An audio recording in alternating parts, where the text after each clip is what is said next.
Good morning students, आप सबका मेरे channel Quick Hindi by Babita Dhanda में हार्दिक स्वागत है।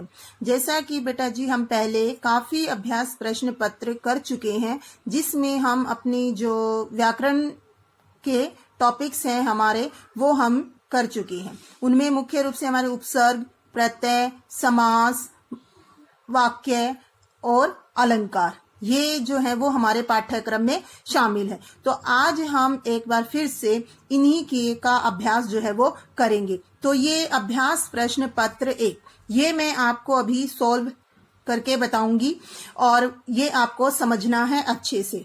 और इसके बाद एक मैं आपको खुद दूंगी जिसकी प्रैक्टिस जो है वो आपको खुद से करनी है। और अगर उसमें आपको कुछ समझ में नहीं आता है या किसी भी तरह का आपको कोई डाउट है तो वो आप मेरे से पूछ सकते हैं। ठीक है बेटा जी, तो आइए अब अपना जो है एक एक करके इनको प्रश्नों को हल करना शुरू करते हैं। तो सबसे पहले प्रश्न 1।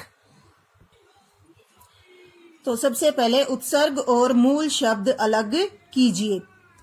प्रत्यक्ष और सदाचार दो शब्द दिए हुए हैं, इनमें से हमें उपसर्ग और मूल शब्द दोनों अलग अलग करके लिखने हैं। तो सबसे पहले है प्रत्यक्ष कि प्रत्यक्ष में उपसर्ग कौन सा है और मूल शब्द इसमें क्या है। तो इसमें क्या आएगा, प्रति जो है वो उपसर्ग है और अक्ष जो है वो मूल शब्द है। इसी तरह से दूसरा सदाचार, सदाचार में हमारा सत्य जो है वो उपसर्ग है और आचार जो है वो मूल शब्द है। सत्य प्लस आचार, सदाचार। इसके बाद दूसरा इस फर्स्ट क्वेश्चन का सेकंड पार्ट है हमारा मूल शब्द और प्रत्यय अलग कीजिए। मतलब ऊपर वाले में हमने उपसर्ग और मूल शब्द किया है, नीचे वाले में मूल शब्द और प्रत्यय। सामाजिक और जंगली दोनों में हमें मूल शब्द और प्रत्यय बताना है। सामाजिक तो मूल शब्द इसमें क्या होगा, समाज, और इसमें प्रत्यय क्या होगा, इक प्रत्यय होगा, छोटी ई और क, इक प्रत्यय। जंगली, जंगल इसमें जो है मूल शब्द है और ई इसमें प्रत्यय है। ठीक है, जंगली। इसके बाद है वी उपसर्ग लगाकर दो शब्द लिखिए। मतलब वी उपसर्ग का प्रयोग करना है और हमें दो शब्द बनाने हैं। जैसे वी प्लस वाद, विवाद, वी प्लस कार, विकार, वी प्लस नाश, विनाश। इस तरह से वी प्लस योग, वियोग। मतलब कोई भी दो शब्द जो इससे बनते हैं वो हमें बनाने हैं और जिनका अर्थ भी हो। ईय प्रत्यय लगाकर दो शब्द लिखिए। ये ध्यान रखना है बेटा थोड़ा सा, ईय कौन सी ई है ये। ठीक है, ये जो गलती है छोटी छोटी वो बच्चों से हो जाती है क्योंकि ध्यान नहीं देते हैं कि ईय दिया हुआ है तो छोटी ई है या बड़ी ई है। इससे आपका एक नंबर जो है वो कट हो जाता है। तो ध्यान रखा कीजिए प्रश्न को पढ़ते समय कि हमसे क्या पूछा गया है। तो ईय प्रत्यय से हमें दो शब्द बनाने हैं। ठीक है, तो जैसे भारत मूल शब्द है और ईय प्रत्यय लगाया तो क्या बन गया, भारतीय बन गया। इसी तरह से राष्ट्र प्लस ईय राष्ट्रीय, मानव प्लस ईय मानवीय। ठीक है, इन्हीं में अगर हम दो दो प्रत्यय लगा देते हैं, जैसे भारतीय है, भारत प्लस ईय प्लस ता, भारतीयता।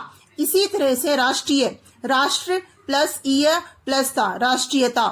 मानव प्लस ईय प्लस ता, मानवीयता। मतलब कई बार पूछ लिया जाता है कि दो प्रत्यय वाले शब्द बताइए, मतलब जिसमें दो प्रत्यय लगे हुए हो ऐसा कोई शब्द बताइए। तो इस तरह से जैसे जब भी हम कोई सैंपल पेपर या करते हैं तो उसमें ध्यान रखा करो कि क्या इस तरह से भी कोई शब्द बन सकता है। ये सिर्फ किस लिए होता है कि हम प्रैक्टिस करें। जितना ज्यादा हम कर सकते हैं, जितनी ज्यादा आप इनकी प्रैक्टिस करोगे उतना ही आपको ये सारी चीजें जो है स्टेप बाय स्टेप क्लियर होती जाएंगी।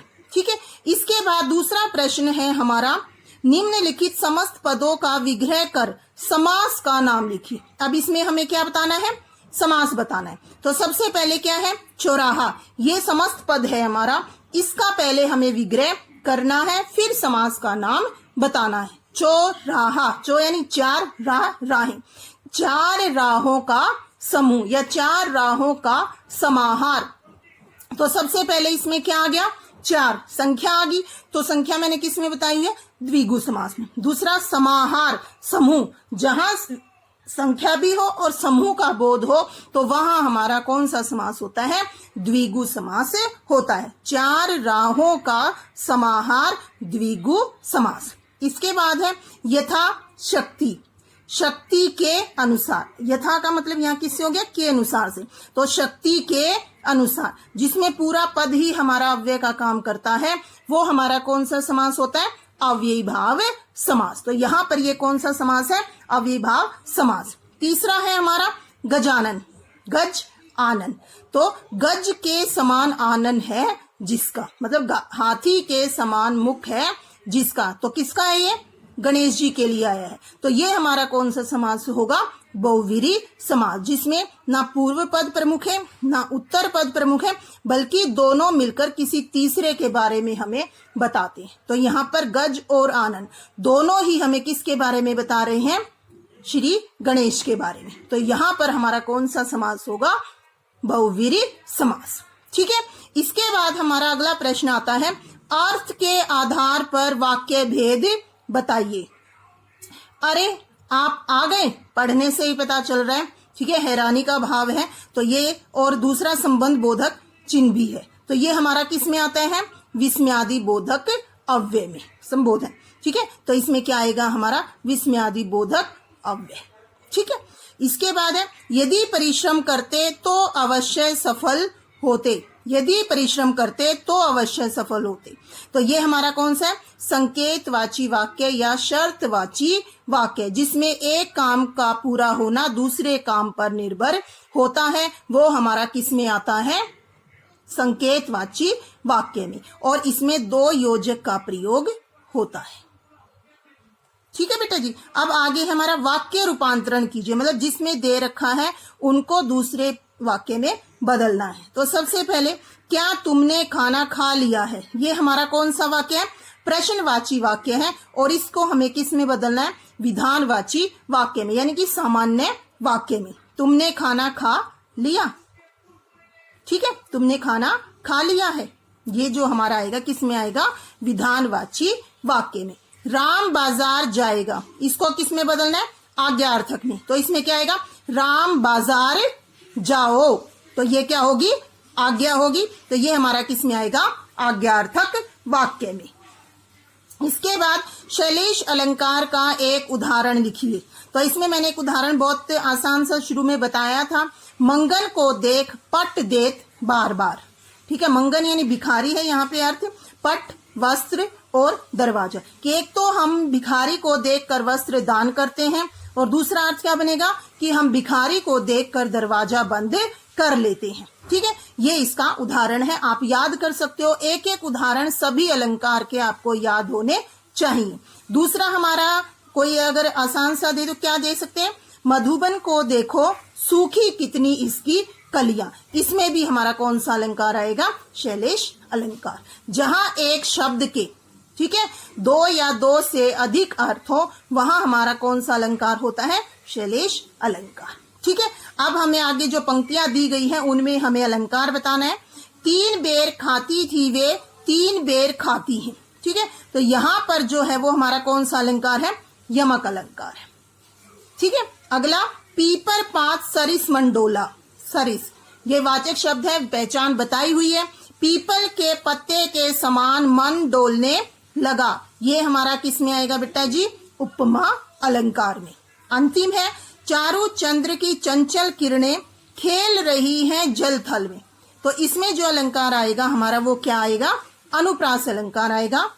चारु चंद्र चंचल, इसके कारण अनुप्रास अलंकार है, और ल इसके कारण इसमें अनुप्रास अलंकार है। ठीक है, उम्मीद है आपको ये अच्छे से समझ में आ गया होगा। ये आपको समझना है अच्छे से और इसको देखना है। ठीक है, इसके बाद अभी मैं आपको अभ्यास प्रश्न पत्र 2 दूंगी, वो आपको स्वयं करना है, और उसमें यदि आपको कोई भी समस्या है, कोई भी शब्द या कोई भी वाक्य आपको नहीं आ रहा है, तो आप मेरे से पूछ सकते हो। ओके बेटा जी, ठीक है, thank you, have a nice day. और अच्छे से अपना ये काम करना है आपको, और कोई भी दिक्कत हो या इससे रिलेटेड, या आप खुद से भी अगर कुछ सैंपल पेपर या ऐसे कुछ करते हैं, उनमें आपको कोई डाउट रहता है, तो वो भी आप मेरे से पूछ सकते हैं। कि ये नहीं है कि जो मैम ने कराया है सिर्फ हम वही है। आप अगर कहीं से खुद से कुछ पढ़ते हैं और आपको कोई प्रॉब्लम है उसमें, तो वो भी आप मेरे से पूछ सकते हैं। ठीक है, ओके, बाय, थैंक यू।